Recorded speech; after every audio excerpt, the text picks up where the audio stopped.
And welcome back to Hannity. So it's been a good number of weeks now for the Trump campaign. He is delivering a lot of policy messages. He is narrowing and winning in a lot of polls now. Joining us is Trump's new campaign manager, Kellyanne Conway. You know, the timing's been pretty good for you because he kind of took off as soon as you got on board.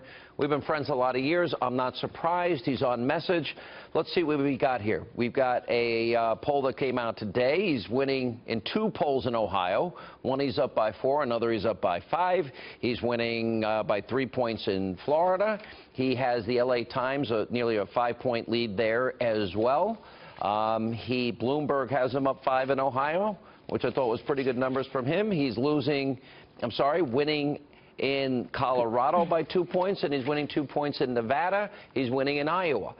All of these states are key. What has changed? Well, what has changed is that I think people are seeing a real contrast between these 2 candidates, Sean. You see Mr. Trump out there every day delivering specific solutions, policy speeches, then meeting in small groups with folks. Every place that he goes.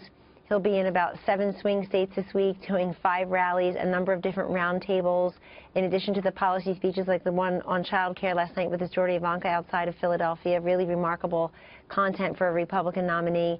And I think what's also changed is people see that there is a chance he can win, and people love to back a winner. I will note something for you, Sean. 3-4 weeks ago, every story out there on TV and in the papers and online was what? Look at the polls, the race is over. Look at the polls, the race is over. None of the journalists want to write polling stories now. Yeah. They'll say, oh, there's still time. She'll recover. Yeah, but guess what? People don't care. Sean, the biggest disconnect of this campaign is how people see this race and these 2 candidates and how these 2 candidates are being covered. But I'll bet with the people any day. Here's what I see. I see that he's very focused. And look, Hillary Clinton, 19 days in August, didn't have a single rally. 19 days. Yeah. So she's kind of making Jeb Bush, who Trump called low energy, seem like the Energizer Bunny. But it's more than that. He seems focused. He's only talking about Obama's failed record, Hillary's failed record, and he's also giving significant, detailed policy speeches on ISIS, on immigration. He's going into black churches. He went down to Baton Rouge. He went to Mexico. These all seem to put him in a position to say, yeah, I've got the energy, the stamina, and the ideas to solve our problems. And people know what they see, Sean. See, for all the conventional political methods, like the paid advertising that Hillary Clinton and her super PACs over $200 million spent already, but yet you can't cut through, people can't deny what they see. If they see her at the van at 9/11, they know what they see. Nobody needs to talk about it. Nobody needs to have conspiracies about it. They just know what they see. When they see Donald Trump in their cities, in their towns, meeting with veterans, sticking up for them after they're called deplorable in every name in the book, when they see Donald Trump unveiling child care plans, when they see him unveiling middle-class tax relief, it matters to them, and he's a leader. He's showing that he is who we all know he is, which is a leader. And the way that you convey to people is you bring the case directly to the voters where they live, and that's what he's doing. You know, this is a choice election. We've been through a lot of elections together, but you want a president that can say radical Islam or one that won't? Do you want originalists like Scalia and Thomas on the Supreme Court, or more Sonia Sotomayor's and Justice Ginsburg's? Do you want to vet refugees or not vetting refugees and have a 550% increase? Do you want a wall, or do you want the bridge that Hillary wants on our border so anybody can walk in? Do you want to eliminate Obamacare, not eliminate Obamacare? You want to fire coal miners and put coal companies out of business, or do you want energy independence? You want education top down, or do you want it to go to the states? These are significant and profound differences between these 2 candidates. And there's still reluctance and resistance among the elites in the Republican Party, some of the establishment. What do you say to, if you haven't noticed, I'm fighting with every one of them right now, but what do you say to them? I have a couple messages to them. First of all, the water is warm. Please come on in. We welcome you at any time. We are getting more calls. You're so much nicer than me. You always have been. Well, from elected officials, and we're getting calls from donors, and people are really excited. You see in these polls, too, Sean, the enthusiasm gap is unmistakable. We have a double-digit enthusiasm gap over Hillary Clinton. And you know what's changed in these polls, Sean? likely voters. Many of these polls have shifted from the registered voter model to the likely voter model, and when you do that, you come upon more Trump voters because they're more enthusiastic and they're more willing to say so.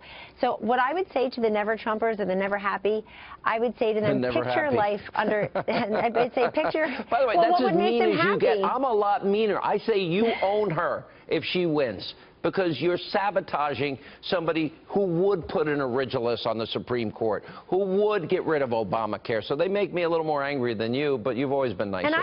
And you know, for the elected officials, Sean, I have two questions for them. First of all, aren't you moved and just startled by what's happening in your own states by this Trump movement?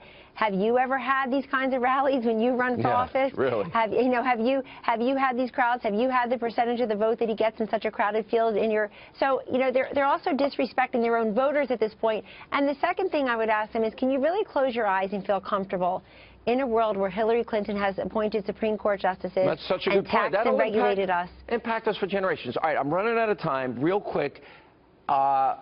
I know he wasn't supposed to, but he went on Dr. Oz and revealed that he's in good health. And how's the debate prep going? Can you answer those two questions? Oh, boy, sure, those are related. Yes and yes. Great and great. So Dr. Oz had an opportunity as a medical professional to review the report, I suppose, or some of the numbers that Mr. Trump's doctor had revealed, and he said he's in great health, and then he also, you know, ribbed him a little bit about how he's in great health, but he loves fast food, and Mr. Trump said what many Americans said, which is, I like that I know what I'm getting. He gave me a bucket of Kentucky Fried Chicken and one night. And I enjoy it. That's right. I paid but they had for a great it, conversation. People can watch the show. It'll air tomorrow on Dr. Oz. They had a fabulous conversation, really wide-reaching conversation about many issues concerning health. Ivanka, his daughter, was there to talk about the child care policy and why it's so important.